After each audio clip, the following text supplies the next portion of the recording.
Good morning. একটা নতুন দিন শুরু করলাম। আশা করি তোমরা প্রত্যেকে সবাই খুব ভালো আছো, সুস্থ আছো। আজ শনিবার।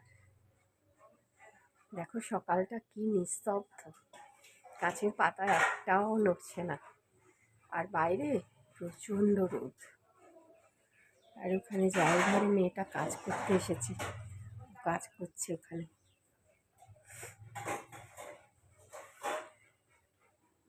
একটাও গাছে ফুল নেই। ফুল তুলতে এলাম, কিন্তু দেখো একটাও ফুল ফোটেনি। ওইখানে একটা রয়েছে সাদা ফুল, দেখি পেরে নি।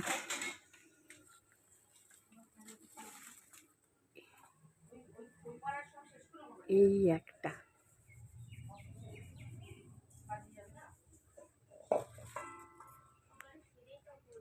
আর এই যে দেখো জবা গাছে অল্প অল্প পাতা গজাচ্ছে। এইখানে না রোদটা বিশেষ পড়ে না, দেখো হালকা হালকা রোদ, যার ফলে ওই জন্যই মনে হয় ফুলটা ধরতে দেরি হচ্ছে। আর এই আম গাছটায়, এই যে দেখো এই যে আম গাছ, এই আম গাছটায় আজকে দেখছি এই যে দেখো আম, 3টে আম ফলে রয়েছে, 3টে, আর এদিকে বোধ হয় 2টো, 5টা। আর সব আমগুলো না দেখো ঝরে ঝরে পড়ে যাচ্ছে। আম হয়েছে কিছু, কিন্তু পড়ে যাচ্ছে।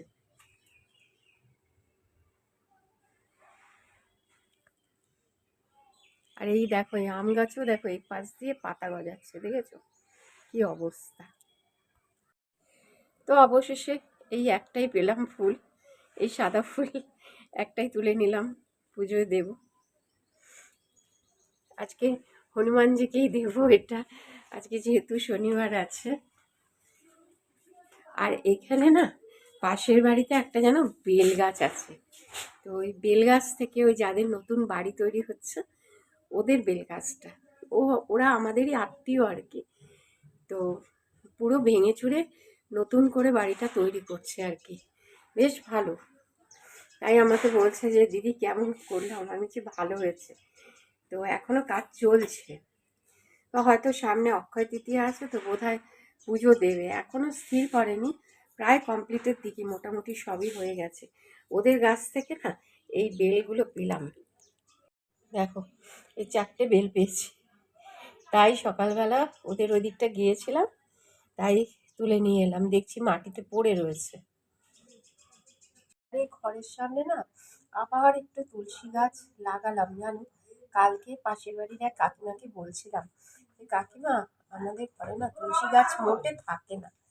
তো দেখো, আর সেই কাকিমা দেখি বিকেলবেলা আমাকে এসে বললো অনুপমা এই দেখো আমি তুলসী গাছ এনেছি। ওনার ঘরে অনেক মানে ছোট ছোট পাতা হয়েছিল, তো বললো আজকে 2টো নাও, পরে আবার দেবো। তো সেই জন্য এই গাছটা কালকেই পুঁতেছি। আর উনি বললো এখানটা যেহেতু ছায়া পড়ে না, সেহেতু এখানে বললো বেশি করে জল দিতে। জানি না এবারে গাছটা বাঁচবে কি না, আমি চেষ্টা করি জানো তো, কিন্তু হয় না, কি জানি কি কারণে। যাই হোক ঠাকুরের নাম করে লাগিয়েছি, উনিও বললো অনুপমা নিশ্চয়ই থাকবে, থাকবে না কেন, হ্যাঁ তুমি লাগাও। তো উনি দেখি নিজে হাতে করে নিয়ে আসলো, আমিও ভাবলাম যে যা, তার কাকিমা যখন দিয়েছে তখনই বললো এক্ষুনি তুমি লাগাও। তো সাথে সাথেই আমি বিকালবেলায় লাগিয়ে দিয়েছি, এখন আবার একটু জল দিয়ে আসলাম আর কি। আর সকালবেলা তো কাজের ভীষণ তাড়না থাকে, ওই ব্রেকফাস্ট জয়ন্তবাবু ওই রুটি খেয়ে গেছে, রুটি আর আলু ভাজা, আর খেয়ে বেরিয়েছে। তার আগে একটু বাজার করে এনেছে। তো চলো তোমাদের বাজারটা দেখাই, আজকের বাজার কি করেছে। করেছে পটল, শসা, আর এখানে বেগুন, এখানে লঙ্কা, কাঁচা লঙ্কা, আর চিচা। আজকে যখন বলল যে মা আজকে পটলের দোরমা করবে, আমার তখন খুব দিদার কথা মনে পড়লো।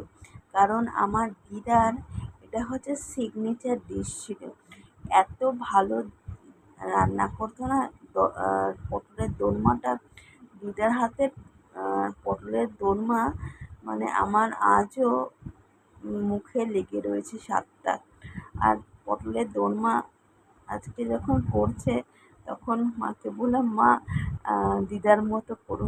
তখন মা বললো দিদার মতো তো করতে পারবো না, আমি আমার মতো করার চেষ্টা করবো। আর খুব ভালো করেও ছিল, পদ্ধতিটা দিদার মতনই করেছিল। তো যাই হোক, মা এখন পটলের বিচিগুলো বের করে নিচ্ছে পটলের থেকে আর কি।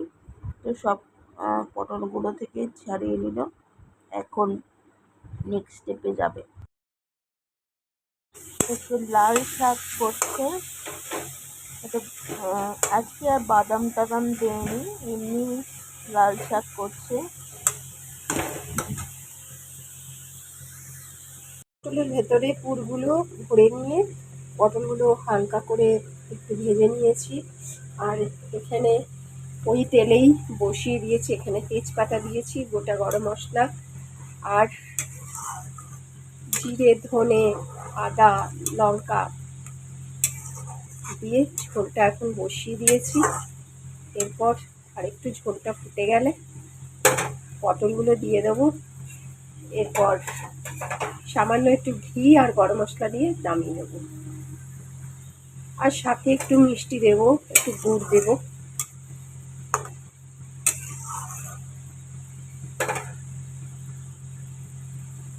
এবারে পটলগুলো দিয়ে দিচ্ছি।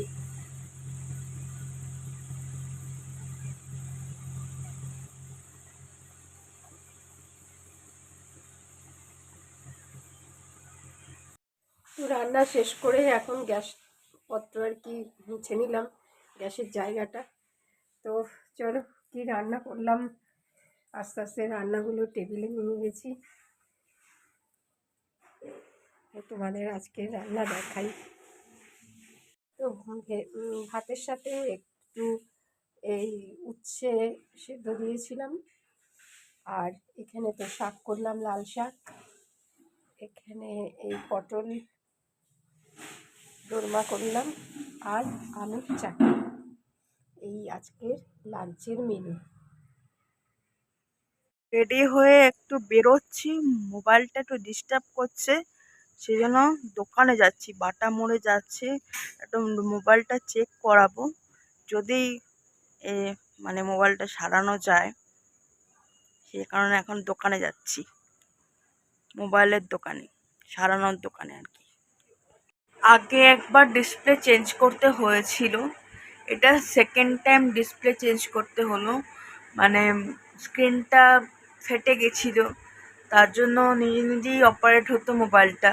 তারপরে ক্যামেরাটাও খুব হেজি হয়ে গেছিলো। তারপরে লং ভিডিও করা যেত না, মানে নিজে নিজেই অফ হয়ে যেত, ক্যামেরা একটু ডিস্টার্ব হচ্ছিলো। তারপরে তোমরা অনেকেই বলছিলে যে